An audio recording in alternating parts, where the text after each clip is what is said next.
amigas, amigos televidentes en Extra Plus, un gusto saludarles, darles la bienvenida a esta edición de Adelante Nicaragua, edición en la que, como todos los lunes, echamos una conversada con los doctores Cairo, Amador Arrieta y Humberto Áviles Bermúdez acerca del estado de nuestro planeta.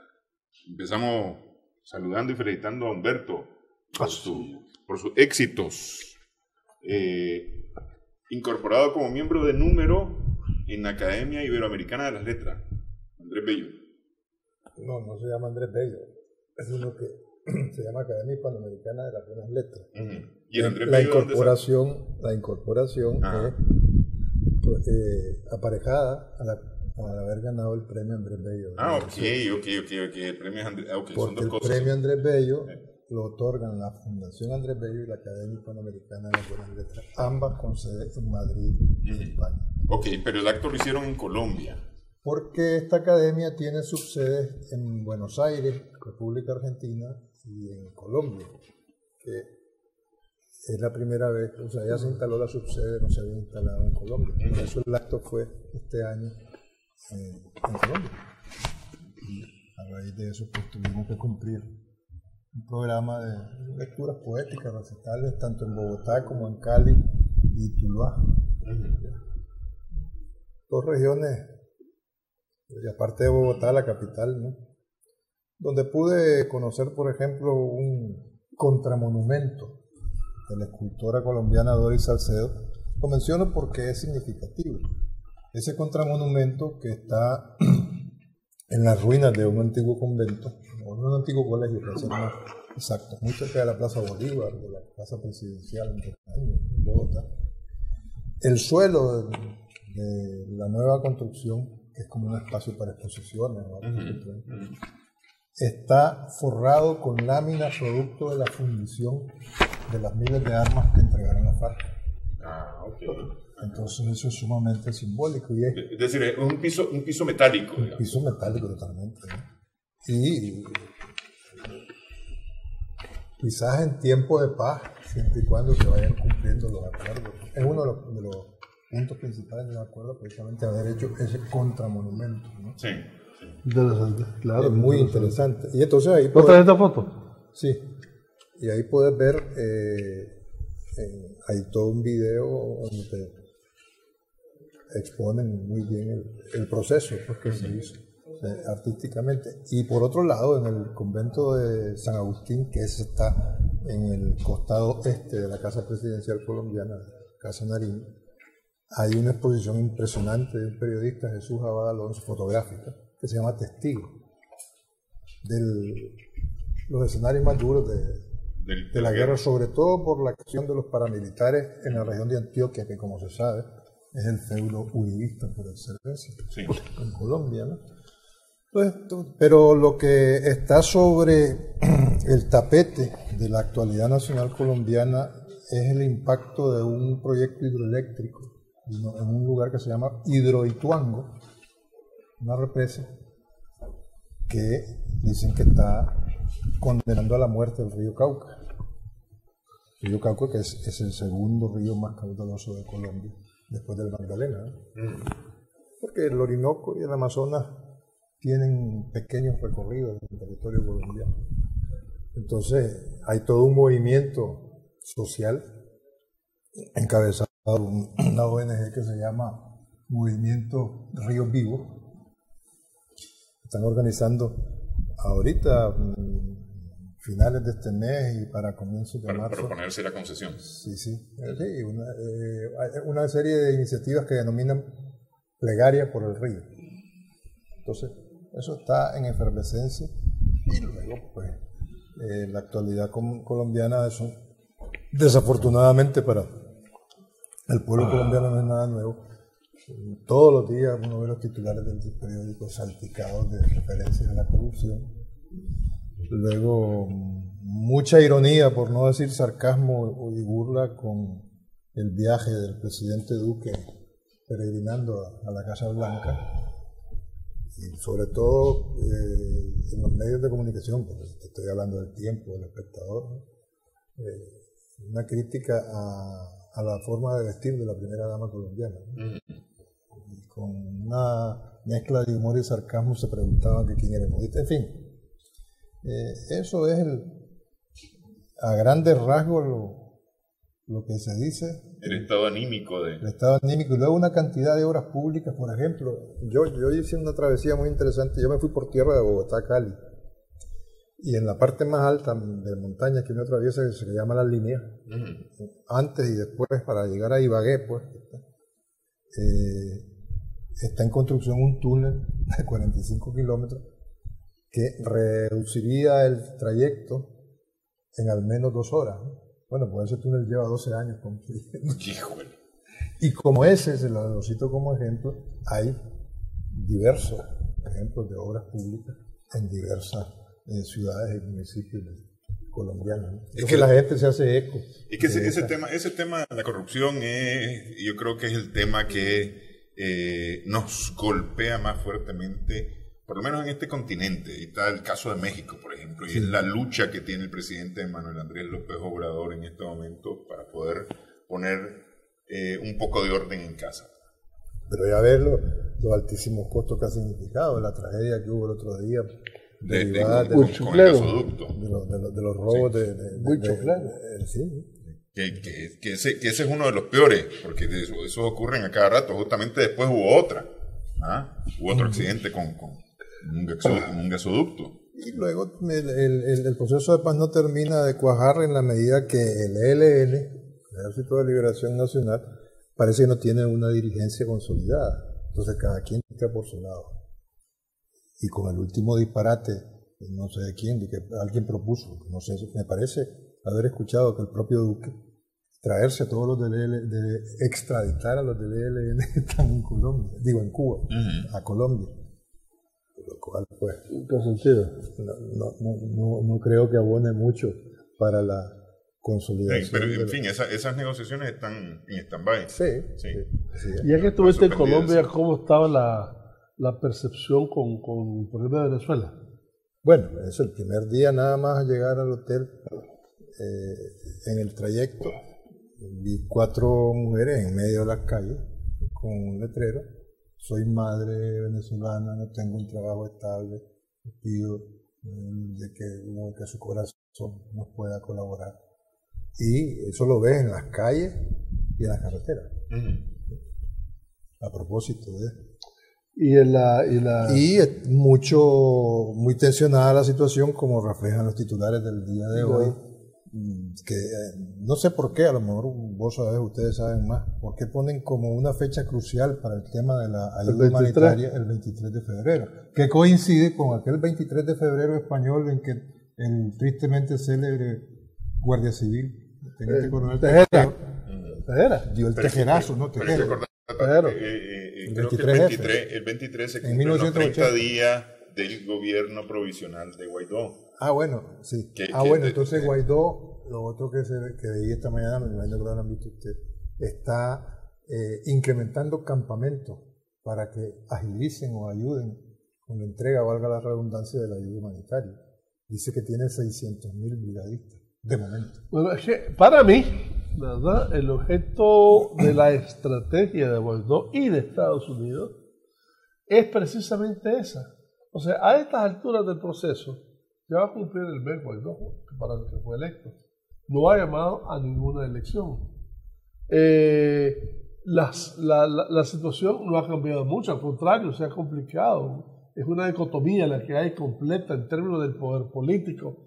En Venezuela, 2 presidentes, 2 asambleas, etcétera, ¿no? 2 movimientos sociales distintos y enfrentados, además, todos contra todos, ¿verdad?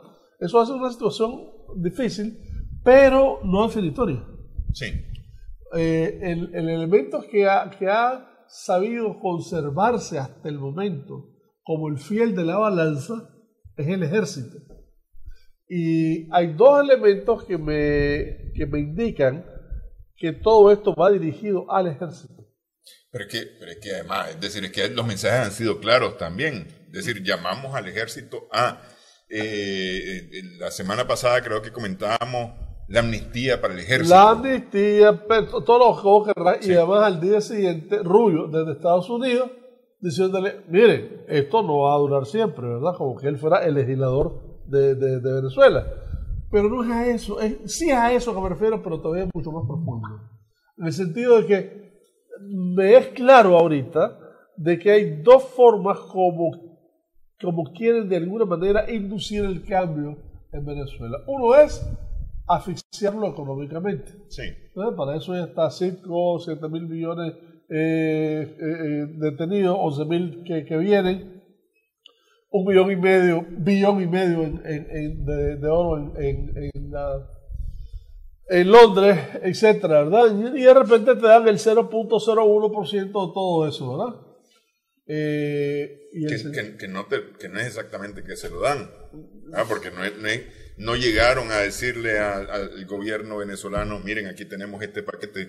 Fueron a dejarlo en Colombia y decir, esa es la ayuda humanitaria para Venezuela, según la solicitud de Guaidó. En Cúcuta, que es donde están los ánimos más caldeados. Ahí está el asunto, ¿verdad? En principio se lo dejaron a Guaidó. Y en principio Guaidó es el gobierno para efecto de Estados Unidos, ¿no?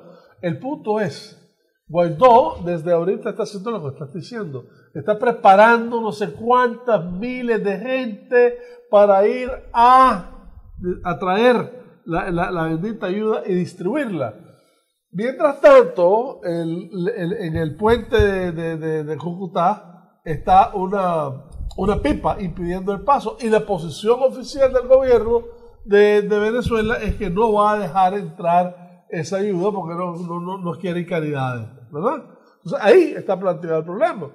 Mientras a todo esto el gobierno ahorita está protegiendo la frontera con gente de su partido, con gente del chavismo. Pero vienen 300 y 600 mil, se supone, una cantidad muy fuerte. ¿Cuál es el sentido para mí? Eso de alguna manera va a estar cuidado por el ejército. Quieren ablandar al ejército. Eso va dirigido de alguna manera a que el ejército tome una posición contraria a su mandato. Pero a ver, vos estás pensando en 300, 600 mil personas según la declaración de Guaidó. Ponele que sean 100. Por eso, según la declaración de Guaidó, pero él lo que dice es que es gente que está lista para distribuir la ayuda, no para irla a buscar. Es que si no entran, van al puente. Sí, pero el problema es cómo van a introducir esa ayuda. Ese es el punto. Porque oficialmente el gobierno venezolano ha dicho que ese es el punto. Que no la y en un momento determinado, entonces, el ejército va a tener que resguardarlo. Y además, toda esa ayuda humanitaria que está retenida y de alguna manera depositada en Cúcuta está siendo custodiada por soldados norteamericanos. Sí, que vinieron especialmente. Sí, que ya llegó el segundo vuelo a... cuidado, son los 5.000 de la libreta de la vuelta de Bolton, pero con todo, ¿verdad? Si hay alguien, mira qué interesante, porque el ejército brasileño se tomó una posición muy institucional, se alejó un poco de cualquier cuestión relacionada con Venezuela. El ejército colombiano, Duque, y precisamente Duque es el que acaba de ir a Estados Unidos, a Washington, ¿no? Y entonces Trump dijo que iba a incrementar la ayuda a Colombia. Exacto. Entonces, el punto para mí es, esta cuestión de la ayuda es como un cebo, ¿no? En donde quieren de alguna manera alimentar un pretexto para que el ejército de alguna manera esté en contra supuestamente del pueblo que viene precisamente a recibir su ayuda, de manera que se forme, se forje, se produzca, se desarrolle una contradicción en el estado anímico. Un estado anímico de eso, de contradicción. De contradicción. Decir, sí. En el ejército. Y para mí, ese es el efecto principal del 23. Porque, como está todo ahorita de nuevo, es el ejército el fiel de la balanza. Sí. Ahora, eso de Colombia y ayuda para Colombia me suena mucho a Costa Rica y ayuda para Costa Rica porque Nicaragua está mal. En caricaturas, pero lo que están viendo ahí es grande, ¿verdad? Ahí sí se está jugando el poder político y además tenés la ayuda, además está cercado. Todos los países están en contra de Venezuela y además todos los países están ahora en una sola los astros de la derecha están en línea. Sí. Bueno, pero de alguna manera ha habido un desalineamiento por parte de Uruguay y México. Sí, pero el resto, pues, salvo esas honrosas excepciones, y Bolivia también. Que han debilitado al cártel de Lima, ¿no? Así es. Y Bolivia también. Y eso hace que en estas circunstancias sea mucho más importante no el foro de la OEA, sino el foro de la ONU. Claro. Que es en donde cantidad de países están apoyando a Venezuela. Y que en definitiva, si es que va a haber un foro internacional con una cuestión del calibre que se está jugando en Venezuela, hombre, ahí sí está arriesgando seguridad nacional, ahí sí está todo el asunto de los derechos humanos potenciales, etcétera. Debería ser las Naciones Unidas y no lo vea quién maneja eso, ¿no? Sí, sí. Bueno, en Naciones Unidas el ánimo es diálogo. Exacto, precisamente por eso. Y no reconocen a Guaidó. Ahora, por el otro lado, tenés a Estados Unidos que todavía sigue amenazando, ¿verdad? Sigue amenazando con invasión. Y China y Rusia hacen el contrabalance. Yo no creo que la decisión hegemónica en estos momentos sea Venezuela, ¿verdad? Entre ellos. Creo que son amenazas que no van a llegar a más. Pero aunque no lleguen a más, China y Rusia también son un fiel de la balanza en el sentido de que la posición de ellos es que, todo se resuelva a través del diálogo. Sí. Y que en ese sentido las fuerzas combinadas de todos los internas de Venezuela con garantes internacionales que no dudo que uno de ellos debe ser China o Rusia sea partícipe en ese diálogo. Y una repetición del Vaticano. Porque hay que recordar que el Vaticano ya fue garante en estas negociaciones con la oposición en Venezuela. Y hay que recordar también que no sirvió. Porque la oposición la mandó la porra. Bueno, por cualquier cosa. Bueno. La mesa democrática no era tan democrática después de todo. Ni está tan unida. Ni estaba tan unida. Sí. Como está pasando aquí ahorita, no vemos tan largo. Y ahora mismo la tal UNAP parece que no se hace eco para nada del posicionamiento claro de la Alianza Cívica por la justicia y la democracia, ¿no? Según los comunicados de ayer. Entonces, bueno, en fin, vamos a hacer pausa si quieren hablamos solo te voy a presentar a propósito de eso. ¿Dónde está? Dice: púrpura, riquezas, lujos, liturgia, idolatría ancestral, intelecto cardenalicio, siempre insensible a la sangre de los justos.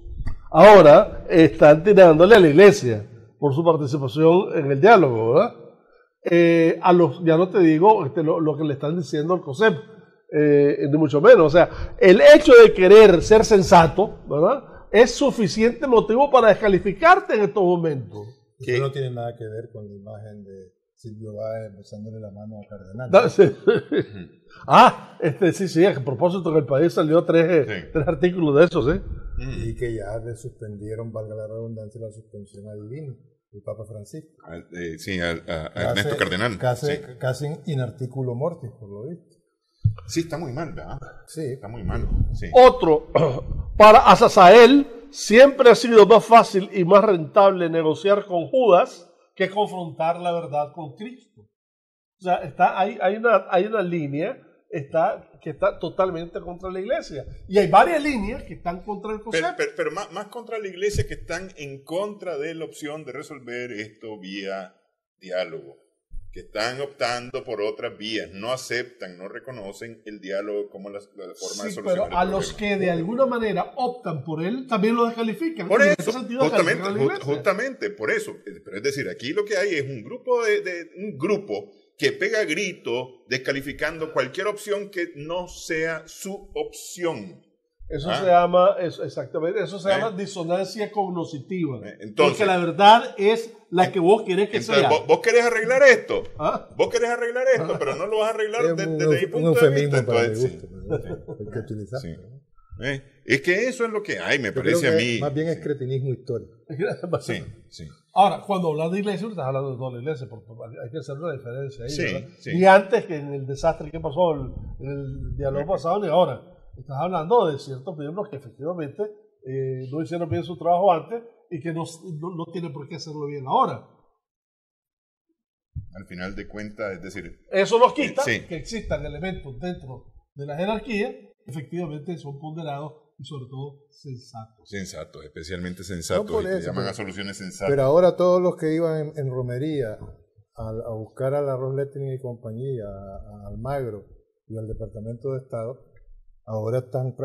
Solo le falta decir que Estados Unidos es cómplice de un arreglo entre Alejandro Ortega y la empresa también, privada. Sí. Bueno, pues, porque Almagro que Almagro está emocionado también, ¿verdad? Por eso, sí, que Almagro ahora resulta que le está dando oxígeno a Daniel Ortega. Porque dicen que al día siguiente de la visita de Conque, del jefe de gabinete de Almagro, se dio la reunión. Entonces, todos esos elementos informativos los manejan. Pues yo creo que lo sorprendió la avalancha informativa de la nota primero del gobierno, la nota de la Curia Arzobispal. Que es exactamente la misma. La nota de la misma Alianza Cívica que comentábamos antes. El comentario en la página oficial de la Embajada Norteamericana de Kevin Sullivan, del embajador gringo en este país. Sí. ¿Ya? Y los ecos que ha tenido pero eso. Pero espérate, también el de Almagro mismo. Almagro mismo y el Ramón Jauregui que presidió la delegación de los europeos. hace unos días. Sí. Entonces, en ese sentido soplan buenos vientos de, al menos, prediálogo. Pero además soplan otros buenos vientos económicos. Hombre, la concesión. Eso, hagamos la pausa. Antes de hablar de esos vientos, vamos a hacer la pausa. Regresamos en breve.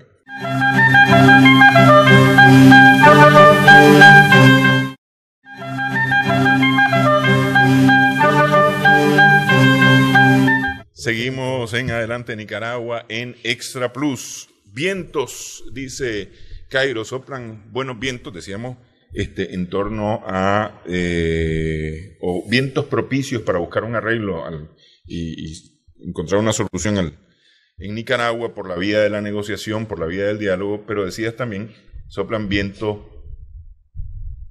financieramente favorables. Vamos a dejar que Humberto nos lea todos los... No, la Asamblea Nacional aprobó esta mañana trámite de urgencia solicitado por la Presidencia de la República de un préstamo que el Eximbank, el Banco de Exportaciones e Importaciones de la República Popular China, por $100 millones ha concedido a Nicaragua, destinado al apoyo presupuestario para el plan de inversión pública. Es un préstamo de esos $100 millones a 20 años, con 5 años de gracia, con una tasa LIBOR del 6 más 1%, ¿ya? Y eso es una muy buena noticia, precisamente para el plan de inversión pública y el impacto que eso tiene en la realidad social, política y económica de Nicaragua, ¿no? Y la generación de empleo y el mantenimiento de puestos de trabajo. Así mismo es. Crea mejores condiciones para el entendimiento necesario entre las partes que integramos la sociedad nicaragüense. Sí, no, y además, es decir, eso es un respiro importante pues, para el presupuesto que estaba apretado. Y además, sobre todo para los que estaban apostando a la asfixia. No, sí. Y además en política exterior significa que el gobierno de Nicaragua está muy lejos de estar aislado internacionalmente. Ajá, pero no es así nomás que se consigue un préstamo de esa entidad en tan poco tiempo. En tan poco tiempo. Pero esto cómo deja las relaciones Taiwán, Nicaragua, China continental, Nicaragua, porque nosotros con China continental, con la República Popular de China no tenemos relaciones en este momento. Yo creo que eso tiene que ver con la tesis de China Popular, ¿no? Una sola nación y dos pueblos. ¿Ya? Digo yo, ¿verdad? Una nación, dos gobiernos. Una nación, dos gobiernos, perdón. Uh-huh. Eso, pero no... Yo no me veo... Por un lado, y por otro lado tiene en capacidad de especular, pues, al respecto. Y tiene que ver, ya eso no es especulación, sino parte de la misma política exterior china con el factor de solidaridad y con el rol que está jugando en América Latina, ¿no? Recordemos de que China hoy por hoy así es uno de los principales inversionistas en Brasil, con quien Bolsonaro precisamente y el actual ministro de Relaciones Exteriores está haciendo un esquema para sustituir a China como gran inversionista en Brasil. Tiene que ver con el acercamiento que China está teniendo con México en estos momentos. Y tiene que ver con el acercamiento de alguna manera alrededor de visiones compartidas con el gobierno de Nicaragua. No, pero es que esto además es una respuesta clarísima al unilateralismo imperial de Donald Trump, ¿ya? En materia comercial, por ejemplo. Esa es parte de la visión compartida. Sí.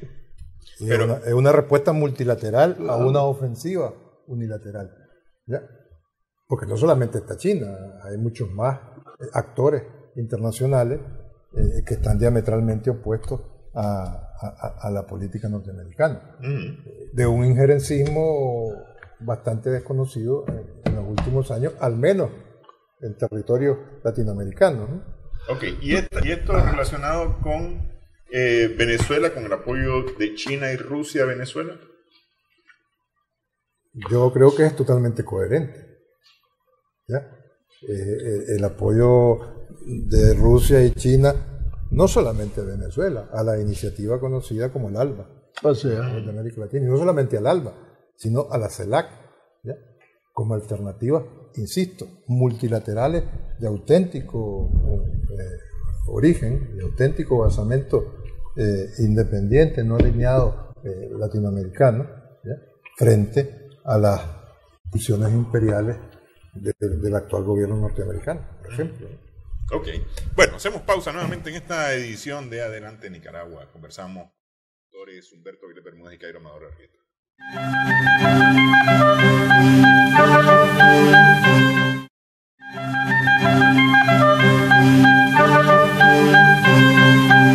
Seguimos en Adelante Nicaragua en Extra Plus. Hablamos de multilateralismo y unilateralismo. Anduvo apostando el vicepresidente Pence a lograr en Europa influir de manera que los europeos se unan a los Estados Unidos en dejar el acuerdo nuclear con Irán. Será que interesante, porque eso fue en Varsovia, en la reunión de seguridad sobre el medio oeste de Varsovia. Y fueron 3 temas interesantes, incluyendo Venezuela. Fue el tema de Irán, Israel. Pero después está la pasadita de Pence por Berlín. Ah, sí. Y el desaire que le hizo Ivanka Trump al anfitrión de una cena Liden en la conferencia de seguridad mundial a la que la mandó su padre. Sí. Y entonces ahí hubo una confrontación dialéctica, por así decirlo, si es que Pence maneja alguna, ¿verdad?, entre Angela Merkel y Mike Pence. Si querés la vemos ahorita, terminemos con Varsovia, antes de entrar a Alemania. Claro. Decía en la conferencia de Varsovia, decía Pence precisamente, tristemente algunos de nuestros aliados europeos están haciendo lo posible por crear los mecanismos para romper las sanciones que Estados Unidos le está imponiendo a Irán. Irán, que es un régimen corrupto y asesino. Es muy mal consejo el que le están dando. Si ustedes están a favor de las condiciones y de las sanciones que Estados Unidos está imponiendo sobre Irán, nosotros estaremos con ustedes cuando lo deseen, cuando lo necesiten. O sea, más claro, sí, no pudo ser, ¿verdad? En un quid pro quo, ¿verdad? Te necesita que esté para aislar a Irán. Cuando vos tengas problemas, yo voy a estar a tu lado. ¿Ah? Que ya es una repetición de un discurso de Trump cuando llegó la primera vez a la NATO, ¿verdad? Sí. Si ustedes van a apoyar a Estados Unidos si lo atacan, como nosotros los vamos a apoyar a ustedes, etcétera, en esa línea. En otro orden de cosas, Israel dijo de que está en una situación y esto lo dice el periódico Jerusalem Post y también el Arad-Sheva, está acercándose a un momento de confrontación bélica con Irán. Por su parte, Irán responde que efectivamente la situación está en un punto álgido como no ha estado en los últimos años. Israel está en elecciones ahorita, ¿no? Y en esas elecciones es interesante notar que todo está en el tablero, menos Palestina.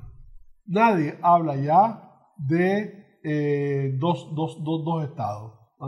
Ya suponen que Palestina va a ser anexado, por lo menos las partes que ya han sido anexadas del Banco Oeste, etcétera, van a ser ya parte del territorio de Israel.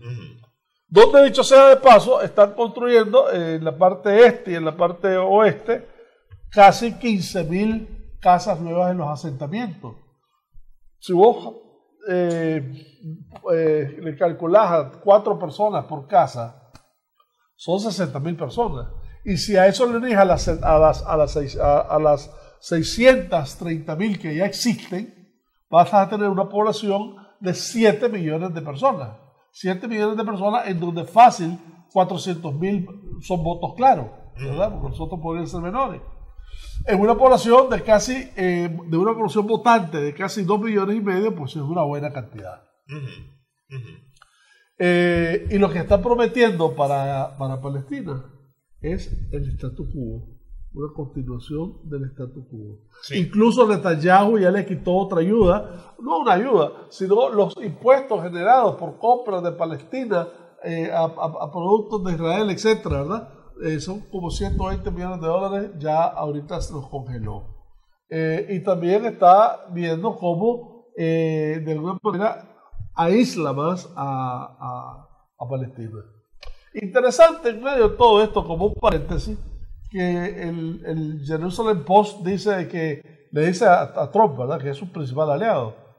No es lo mismo el muro que nosotros tenemos que él quiere tener, ¿verdad? Aquí han habido traspasos de gente que es armada, etcétera, etcétera. Allá no ha habido absolutamente nada de eso. Y no solamente eso, sino que los que traspasan para ir a Estados Unidos son gente que, estadísticamente hablando, cometen mucho menos crímenes de los que ya estaban allá. Ok. ¿Qué pasó en Alemania? En Múnich había una conferencia de seguridad que se realiza anualmente. Y por Estados Unidos fue Ivanka Trump. Entonces normalmente hay una cena tradicional ahí que organiza el organizador, valga la redundancia, de la conferencia de seguridad. Entonces no solamente no llegó, sino que ni siquiera se disculpó. Con eso estaba transmitiendo el mensaje de que los Trump, la familia Trump, no la von Trump, sino los Trump, no se considera parte de la banda transatlántica de la OTAN. El mismo mensaje dicho en Varsovia, pero de diferente manera. Pero no solamente el detalle de la hija de Trump, sino que el propio Pence se enfrentó, decíamos anteriormente, con la Merkel. Y dijo que, porque a ver, comenzó la Merkel, como quien dice, inició la ofensiva dialéctica, diciendo que, y muy diplomáticamente, que la retirada norteamericana de Siria fue inconsulta y que así no se puede andar por el mundo, ¿ya? Porque en definitiva esa retirada lo que iba a permitir era fortalecer y consolidar la presencia rusa y china en Siria. A lo que Pence, ni corto ni perezoso, le replicó que no, que Estados Unidos es hoy el más fuerte que nunca, ¿verdad? Y que lo que está es dispuesto a acabar totalmente con el Daesh, con el Estado Islámico, que ahí donde asoma la cabeza se la va a volar. Y entonces, si ustedes, mutati mutandi, lo que dijo en Varsovia, si ustedes, nuestros aliados tradicionales, no se ponen del lado de nosotros no vamos a defender de la nefasta influencia iraní, no solamente en el mundo. Pero bueno, eso porque Irán quiere un holocausto. Eso lo hicieron para lo dijo Pence, para disque justificar la retirada unilateral, una vez más, del acuerdo nuclear con Irán. Pero eso me recuerda nada más la reunión esta de Trump con los alemanes. Habrá sido a mediados del año pasado. Había una cumbre, creo que en Helsinki. La OTAN. Y Trump habló con los alemanes y les dijo: dejen de estar comprándole el petróleo a los porque ustedes van a ser dependientes de los rusos. Sí. Más o menos por ahí va. Pero es que eso tiene que ver con el gasoducto del Nord Stream 2, ¿ya? Que va desde Ucrania hasta Alemania. Alemania es el receptor en el Mar del Norte, ¿ya? Sí. En el Báltico, pues hay que ir más lejos, ¿ya? Entonces, además, dijo que, le va a decir que podían aumentar los impuestos, los aranceles a las importaciones de vehículos alemanes, en particular a Estados Unidos. Hizo un canto a la excelencia de los vehículos norteamericanos. Y ese aumento de los aranceles significaría 18.200 millones de euros menos para las exportaciones alemanas a Estados Unidos. Entonces, una vez más, se alcanza... Es decir, si no haces lo que yo te digo, te voy a ahogar económicamente. Sí. Las palabras concretas que dijo Pence es: yo les prometo en nombre del gobierno que si ustedes están al lado nuestro, nosotros estaremos al lado de ustedes. Y lo único que habría que agregar aquí es que Netanyahu, cuando hablé de que la posibilidad de conflicto con Irán se acercaba, les dijo: les advierto que nuestros misiles pueden viajar muy largo. No agregó que con cabezas nucleares, que sí las tienen. Sí, pero es que el acuerdo nuclear con Irán, que para que Irán no siguiera avanzando, y unilateralmente abandonado por los Estados Unidos, ni más ni menos pone en riesgo 2.000 misiles balísticos. Así es. Entre unos y otros, ¿no? Estamos hablando, una vez más, de una conflagración mundial de proporciones desconocidas. Pero está hablando de 2.000 misiles balísticos en ese pedacito de tierra. Nada más. Además. A lo que habría que sumarle cualquier otra cantidad. Sí. Acordate que a estas alturas del proceso son 11 o 12 naciones las que tienen capacidad nuclear. Y son 5 o 6 las que pueden tenerlo en 6 meses. En fin, hacemos pausa nuevamente, una última pausa en esta edición de Adelante Nicaragua.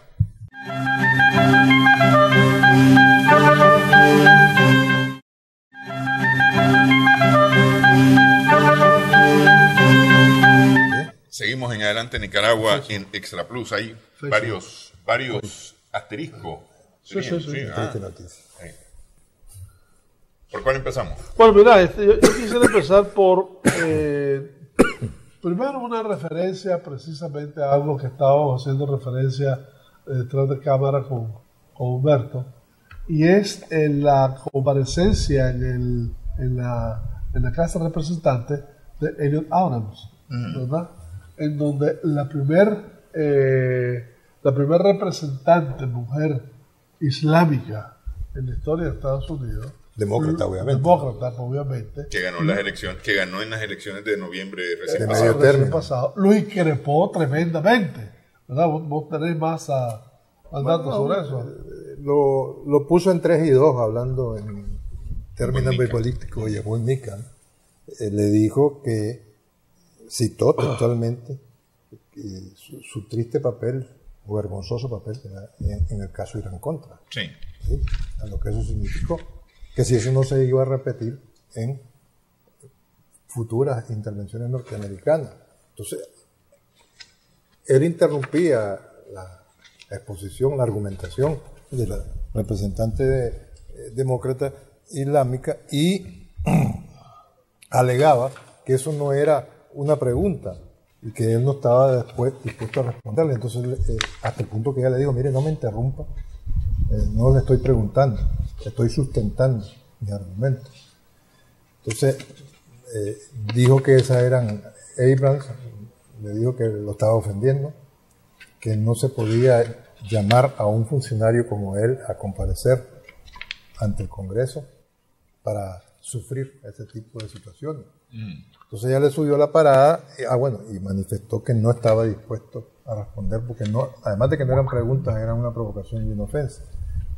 Entonces la representante demócrata le preguntó por último, señor Abrams, dígame si la estrategia de intervención en cualquier parte del mundo no va a significar una flagrante violación de los derechos humanos internacionalmente reconocidos y también en la propia Constitución de los Estados Unidos de Norteamérica.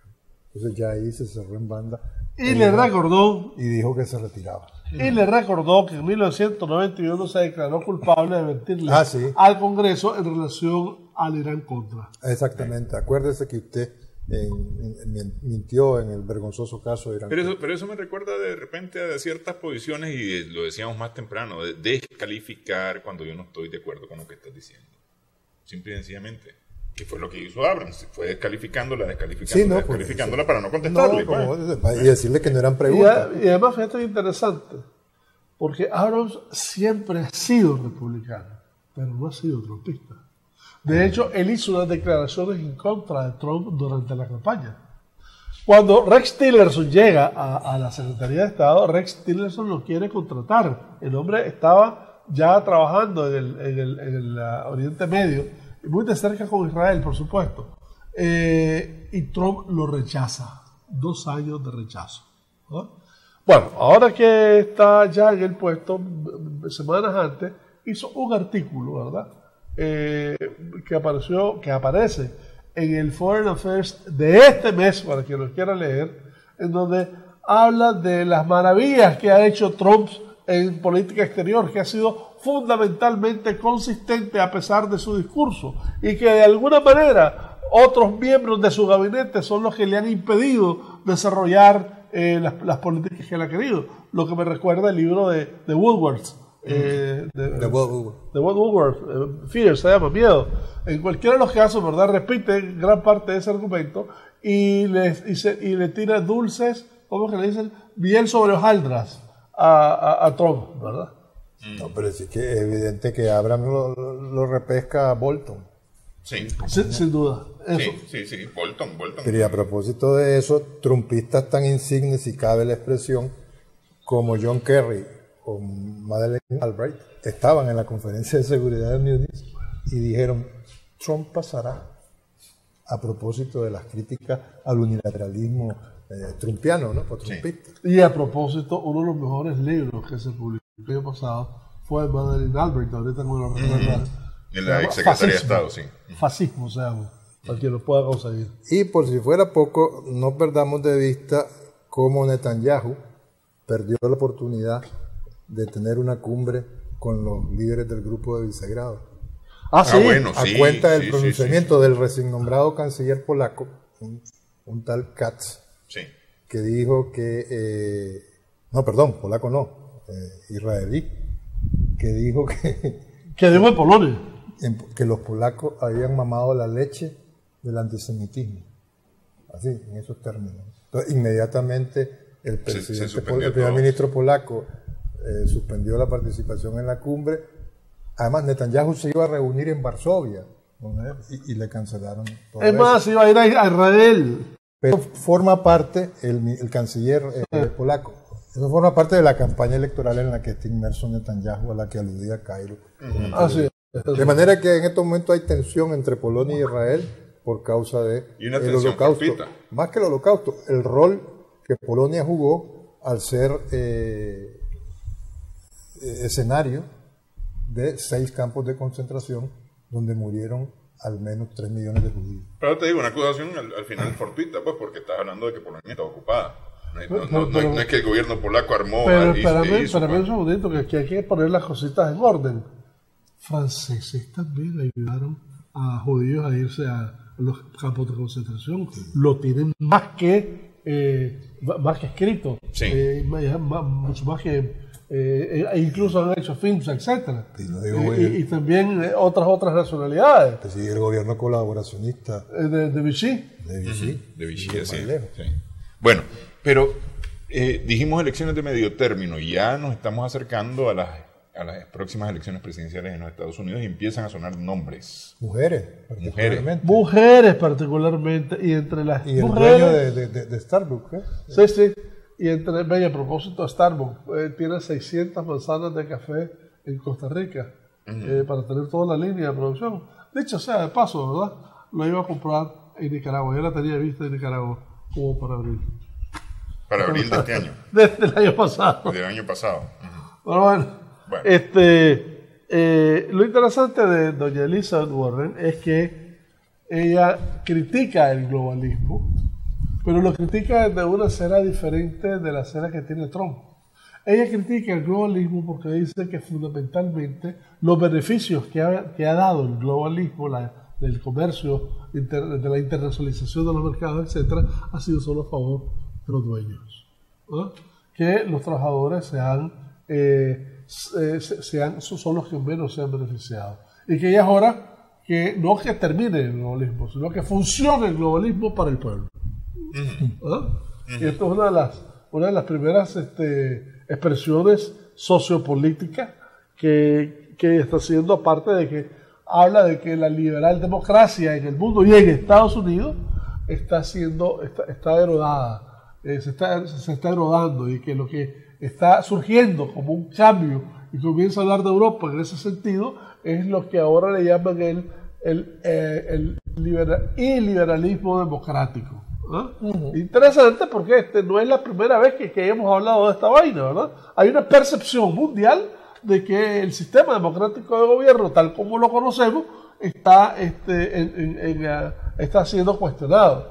Y la sociología financiera y la sociología laboral incluso habla de que la estratificación que se da, entre otras cosas, viene fundamentada en razones de la economía financiera mundial, etcétera, ¿no? Sí. Bueno, en cualquiera de los casos, Alexandria Ocasio-Cortez ayuda perfectamente, colabora con esta niña, y aún peor, porque ella quiere, una de las soluciones que ella está poniendo internamente en Estados Unidos es subir el impuesto sobre la renta a 70%. Ahorita está en un 37%, ¿verdad? Por supuesto que hay muchos cuestionamientos sobre eso. Francia lo hizo el 75% y la verdad que al final no tuvo más ingresos de lo que tenía antes, pero en cualquiera de los casos aquí sí hay un margen de 37 a 70, hay un margen que efectivamente es importante. Y lo que en cualquiera de los casos ella pretende hacer con ese excedente es, por un lado, tratar de bajar la correlación del déficit con el Producto Interno Bruto, que de seguir así puede doblarse en menos de 30 años, según ella, y recabar el capital necesario para reformar, retomar todo el concepto de infraestructura, de seguridad social, de educación, etcétera, y reforzar los valores propios, fundacionales, según ella, de los Estados Unidos. Y en este sentido retoma, pero claramente, las lecciones de Sanders, ¿verdad? Ok, ¿y esto no es muy temprano para estar ya en carrera? El tiempo vuela. Porque, a ver, ¿cuándo son las primarias? ¿En julio de este año o en julio del próximo año? Julio del próximo año. Julio del próximo año. Pero es que mira, ya va siendo, están sembrando todas las ideas. El 1% de la gente, del famoso 1% de los ricos, etcétera, ha doblado sus niveles de ingresos entre 1900 y 2015. En tanto, la clase media ha rebajado, ha descendido un tercio de su poder adquisitivo. De manera que tenés aquí y esto se va a poner peor, dice, cuando de alguna manera venga un algoritmo que te reemplace con mucho más rapidez el trabajo por las máquinas. Entonces es hora de pensar, dice doña Ocasio y dice doña Elizabeth Warren y otra más, es hora de comenzar a pensar en la gente, sí, que al final es la parte del sistema. No tenés esa perspectiva social y humana alrededor de esto. Lo que estás haciendo es contribuyendo para que el sistema democrático de gobierno sea cada vez más infuncional. Bueno, para concluir, 28 de abril, elecciones en España. Eso no le quedó más remedio a Pedro Sánchez que convocarla, porque perdió las negociaciones que llevaba a cabo para contar con apoyo al proyecto de presupuesto de generales del Estado que presentó de los independentistas, tanto vascos como catalanes fundamentalmente. Pero ese es parte del costo político que en el caso catalán, me parece a mí, está significando el juicio. El proceso. El proceso por el 1 de octubre, por el fallido referéndum del 1 de octubre, que en cualquier caso que se vea de un lado o del otro, sea de la parte gubernamental o de la parte independentista, quien sale mal parada es España, la imagen de España, ¿no?